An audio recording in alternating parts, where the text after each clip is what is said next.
Hello everyone, this is the Baron, and we are going to create a dish called Aligot.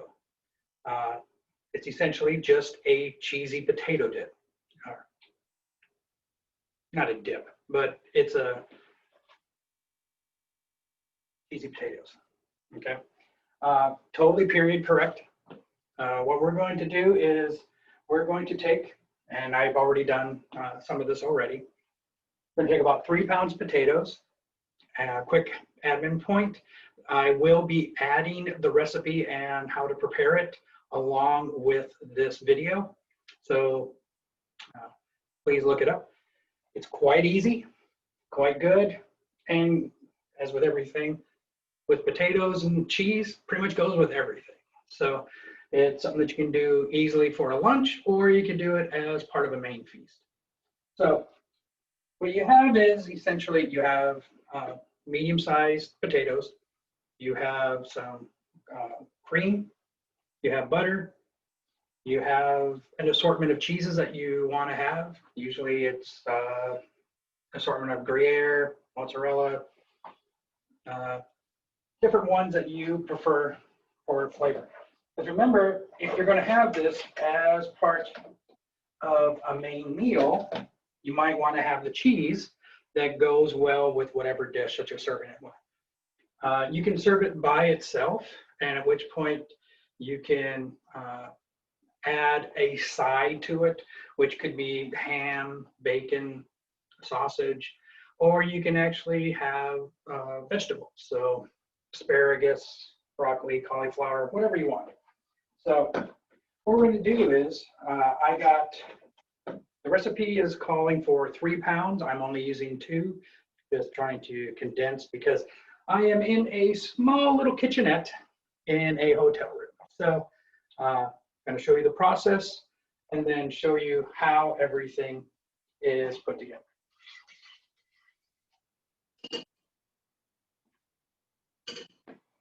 So first thing you're going to do is going to peel your potatoes.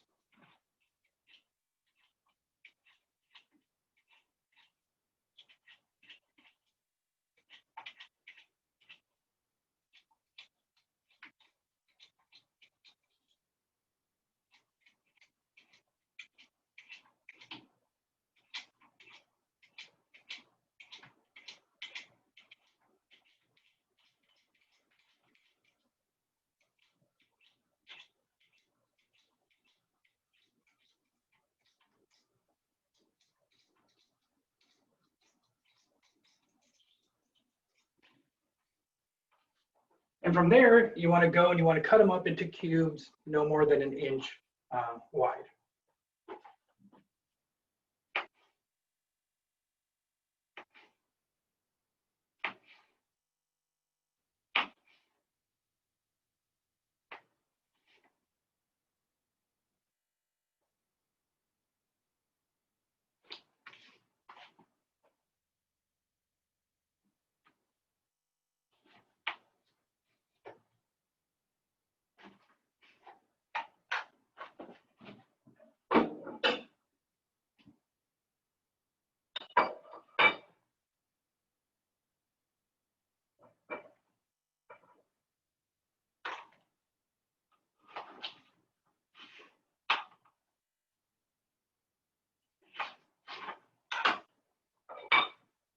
Now I've already mashed or boiled the potatoes and everything, but I want to show you essentially what they look like.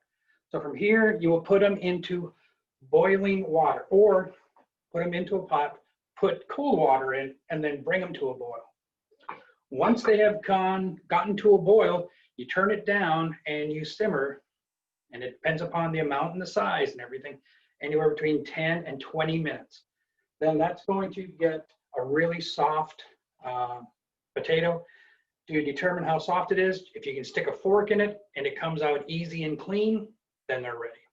Okay. Once that gets done, you go and you mash your potatoes. You can go do it by hand. You can use an electric mixer. One of the best things is what's known as a potato masher or a potato ricer. It's round, put the potatoes in, squeeze it, and it has holes in the bottom, and it just shoots it out. Makes it a lot easier to add the stuff next.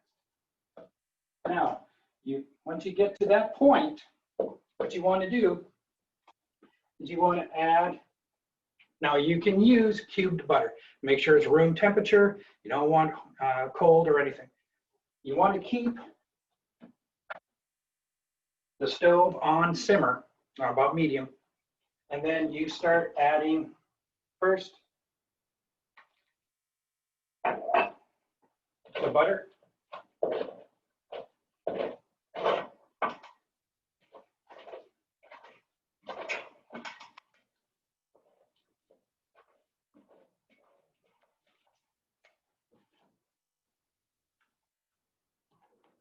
While you're doing all this, you go and you start warming up your cream. Don't make it hot. Don't get it anything more than the same temperature as your potatoes. So around medium.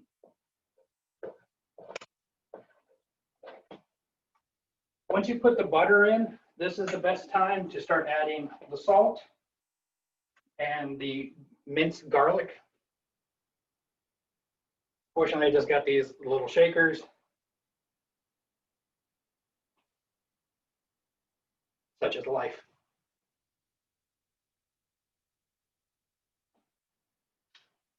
And the pepper. The only thing I have here is a regular black pepper. Strangely enough, when I go with potatoes, I actually like to use white pepper more than black. Again, it keeps essentially just one aspect of the color scheme.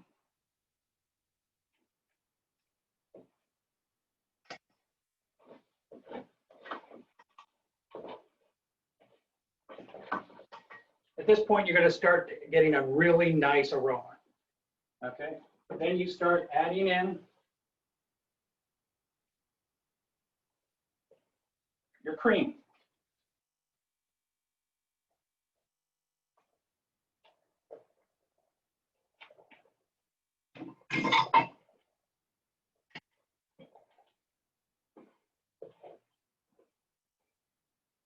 Now you want to make sure you keep on mixing until it becomes smooth. Once it becomes smooth, the more you mix it, the more it's going to become like a piece of dough.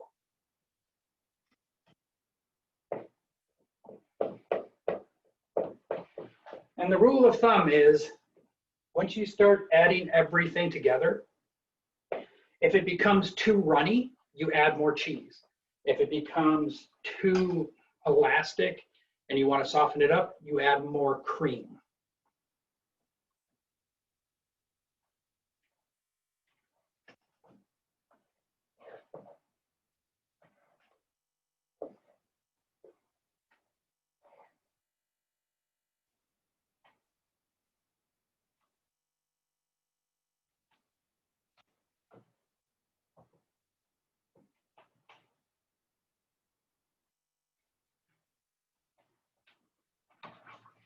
Now, preparing everything ahead of time will probably take about 10, maybe 15 minutes at the most. Once you get done simmering, the prep is very quick after that until you get to the cheese, which is the last part, at which point you don't throw the whole cheese in. You can, but it's not the best way to do it. You start adding handfuls of cheese in at a time and start stirring it. This process, to start making it very thick and elastic, can take 15, 20, 30 minutes to do.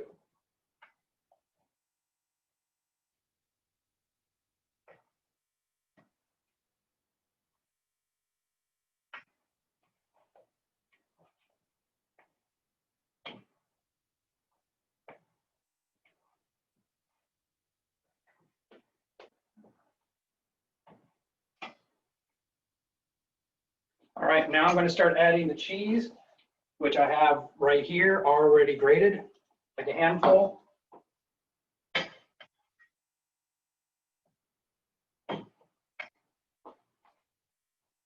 Remember, you're still on simmer, which will help melt the cheese.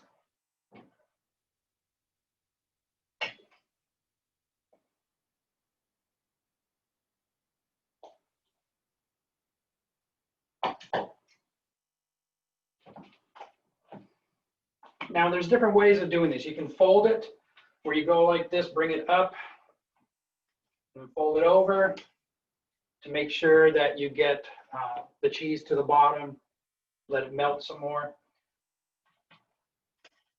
You can also always make sure you scrape the sides all the way to the bottom, because the last thing you want is for cheese or any of it to be sticking to the bottom. At that point, what can happen then, of course, it can start getting burnt, which is going to change the flavor and the aroma.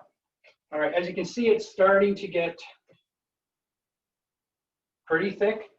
Unfortunately, the potatoes, I did not have a masher, so the potatoes are still a little bit thick. So it's going to take a while still to mix it up.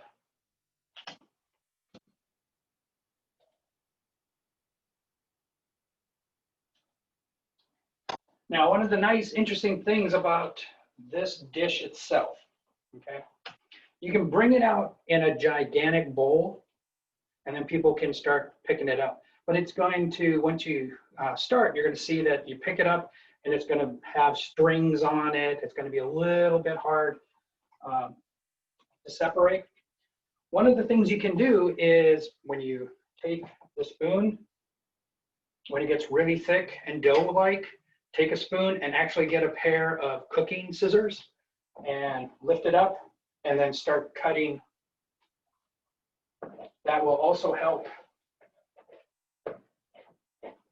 transfer it from a big bowl to a little bowl or a plate. Another thing that will happen is it will start to get even thicker. So what can happen is when you get it onto your plate, you might be like trying to scoop it up into your spoon or whatever like that and trying to eat it.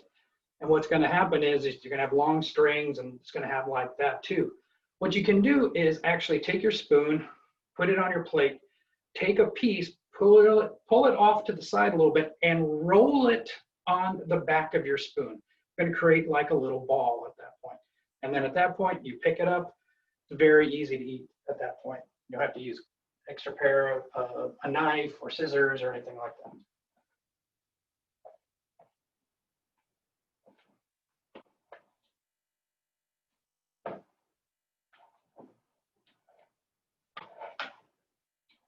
As you can see, it's starting to get more elastic. Hope you can see that.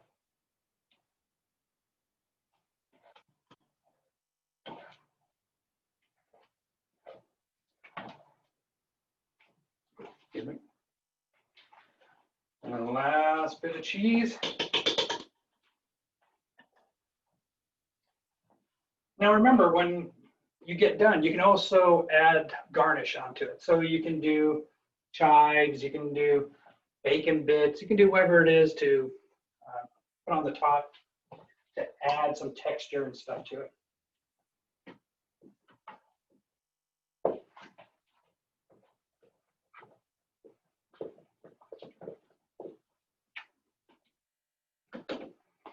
Okay, once you get the last bit of cheese in, turn your stove off because you're not really going to need much more heat because everything is pretty much going to be melting into it already.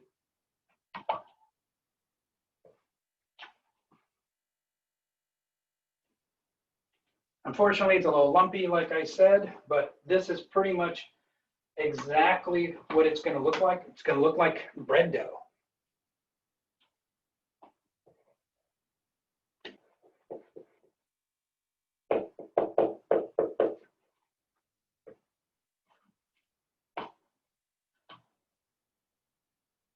All right, I'll try and bring it over here so I can try and show it to you a little bit. Hopefully I won't spill it.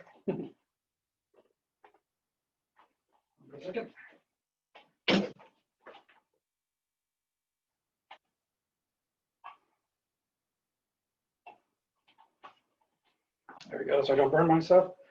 As you can see, it's going to become very much like bread dough. And besides the lumpy aspect, this is very much exactly what it's like. Now, like I said, you can always add additional flavoring. such as paprika, any other spices that you would like to have on it.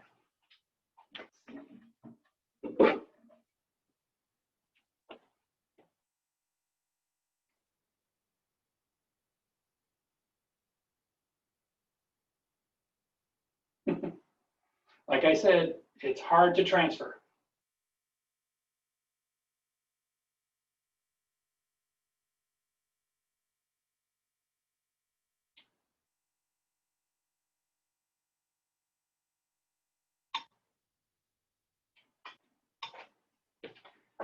All right, I will do my best.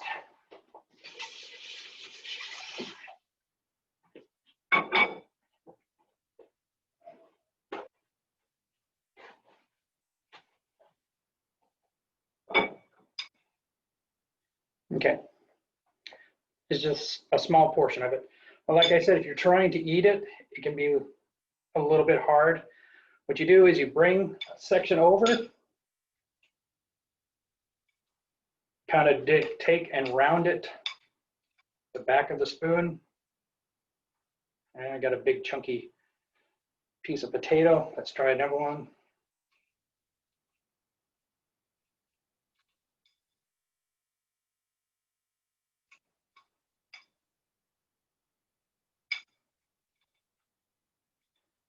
At which point now you get a little bit easier of a ball to try and eat it.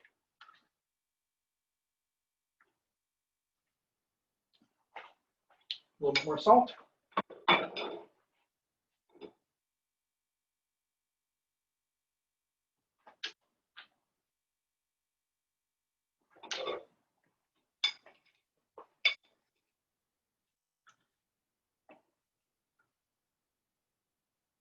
Much better. Did not put enough salt in to begin with. Scrape over the side, make it into a ball.